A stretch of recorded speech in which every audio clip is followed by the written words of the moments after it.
లోక్సభ ఎన్నికలు సమీపిస్తున్న వేళ రాజకీయ సమీకరణలు అయితే పూర్తి స్థాయిలో మారుతూ ఉన్నాయి.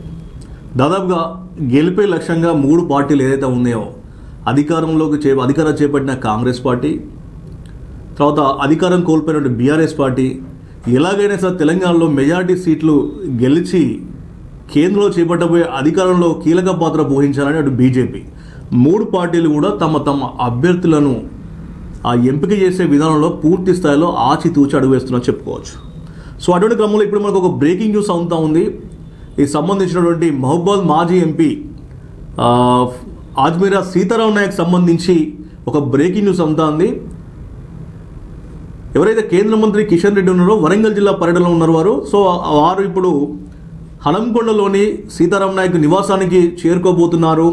వారిని బీజేపీలోకి ఆహ్వానించడానికి మరి వీళ్ళు ఆహ్వానం పలికే విధంగా వారి నివాసానికి చేరుకోబోతున్నారు అనేది మనకు ఒక బ్రేకింగ్ న్యూస్ అయితే అమ్ముతా ఉంది. మొత్తానికి అయితే మాజీ ఎంపీ కూడా అక్కడ ఎవరైతే సీతారాం నాయక్ ఉన్నారో ఆయన మహబూబాబాద్ పార్లమెంట్ నుంచి గతంలో కూడా అక్కడ పార్లమెంట్ స్థానానికి టికెట్ ఆశించి భంగపడ్డాడు. తర్వాత ఆ బీఆర్ఎస్ పార్టీకి సంబంధించి కూడా అక్కడ పూర్తి స్థాయిలో కూడా కొంత ఆయన పక్కన పెట్టిల్లు అనే ఆలోచనతోటి ముందుకెళ్తున్నట్టుగా కొంత సమాచారం ఉంది. తర్వాత మన జరిగినటువంటి బీఆర్ఎస్ సంబంధించిన సమ్మేళనంలో కూడా అంటే పార్టీ సీఎం మాజీ సీఎం ఎవరైతే కేసీఆర్ ఉన్నారో మరోమారు సిట్టింగ్ ఎంపీ అక్కడ సంబంధించిన మాలోద్ కవితనే అభ్యర్థిగా అవకాశం ఇస్తున్నామని చెప్పి ప్రకటించడము, దాంతో సీతారాం నాయక్ కొంత మనస్తాపం చెంది ఉన్నట్టుగా కొంత రాజకీయ విశ్లేషకులు భావిస్తున్నారు. అటువంటి క్రమంలో ఈరోజు కిషన్ రెడ్డి మరి సీతారాం నాయక్ నివాసానికి వెళ్ళడం అయితే ఆ రాజకీయ ప్రాధాన్యత సంతరించుకొని చెప్పుకోవచ్చు.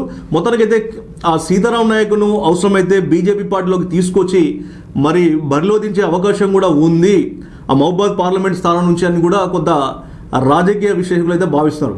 ఎందుకంటే వరంగల్ సంబంధించి మనం చూస్తే కొంత అక్కడిక్కడ పేర్లు బట్టి సోషల్ మీడియాలో కావచ్చు, తర్వాత కొన్ని వార్తాపత్రికల్లో, కొన్ని టీవీ ఛానల్లో కూడా వర్ధన్నపేట మాజీ ఎమ్మెల్యే తర్వాత బీఆర్ఎస్ పార్టీ వరంగల్ జిల్లా అధ్యక్షులు ఆరూరు రమేష్ అయితే బీజేపీ గూటికి వెళ్తున్నారు. తర్వాత వరంగల్ పార్లమెంటు స్థానం నుంచి బీజేపీ పార్టీ నుంచి బరిలో దిగబోతున్నారని కొంత ఊహాగానాలు వినపడ్డప్పటికీ మరి ఆరూరు రమేష్ నేను ఏ పార్టీలకు వెళ్ళట్లేదు, నేను బీఆర్ఎస్ పార్టీలో ఉంటున్నా, మాజీ సీఎం కేసీఆర్ మన సంబంధించిన సారథ్యంలో పార్టీ ఏ నిర్ణయం ఇచ్చినా కూడా అనే నిర్ణయం ప్రకారం నేను ముందుకు వెళ్తానని చెప్పేసి అయితే ప్రకటించడం జరిగింది. అంటే ఇప్పుడు కిషన్ రెడ్డి మరి సీతారాం నాయక్ ఇంటికి వెళ్ళడం అయితే రాజకీయ ప్రాధాన్యత సంతరించుకుంది. సో తర్వాత సమీకరణాలు ఎలా మారబోతున్నాయి, నిజంగా మరి ఒక సాధారణంగా ఆహ్వానించడానికి వెళ్తున్న క్రమంలో మరి సీతారాం నాయక్ బీజేపీ పార్టీకి గూటికి చేరుతారా లేరా అనేది మాత్రం కొంత అందరితో పాటు మనం కూడా వేచి చూద్దాం.